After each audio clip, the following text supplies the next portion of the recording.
শুভ সন্ধ্যা বন্ধুরা। হঠাৎ দেখি বরমশাই এসে আমাকে ওঠাচ্ছে যে ওঠো না ঘুমিয়ে। আমি কেন, কি হলো, ঘুম আসছে তো। বলছে না ওঠো, তোমার জন্য একটা গিফট আছে। আমি কী গিফট? বলছে তুমি অনেক দিন ধরে আমার কাছে বলছো আমারটা খারাপ হয়ে গেছে, আমারটা খারাপ হয়েছে, একটা কিনে দাও কিনে দাও। তো দেখো সেটাই আমি কিনে এনেছি তোমার জন্য, খুলে দেখো। তো আমি বললাম কী সেটা? আমার তো অনেক জিনিসই খারাপ হয়ে গেছে, তো এর মধ্যে তুমি কোনটা এনেছো? বলছে খুলে দেখো তাহলেই বুঝতে পারবে।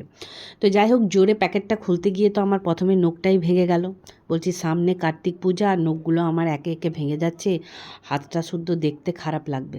তো খুব ব্যথা লাগলো।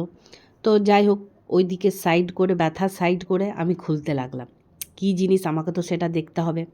তো আমি খুলে দেখছি ও ব্লুটুথ। আমি অনেক দিন ধরে বলছি যে আমাকে একটা দেবে গো, আমি গান শুনতে পারি না। কেননা গান শুনে কাজ করতে না বেশ ভালোই লাগে, এনার্জিটা আসে, কাজটাকে না কাজ বলে মনে হয় না। বেশ গান শুনতে শুনতে করতে করতে কাজ হয়ে যায়। তো দেখলাম যে না, খুব সুন্দর।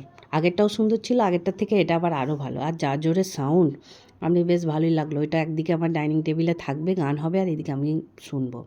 তো নখটা তো আমার প্রচণ্ড ব্যথা হচ্ছে। তাই যাই হোক, বরকে জিজ্ঞেস করলাম কি ও গানের আওয়াজ কেমন? বলছে খুব সুন্দর। ছেলে এসে দেখলাম কী রে কেমন আওয়াজ?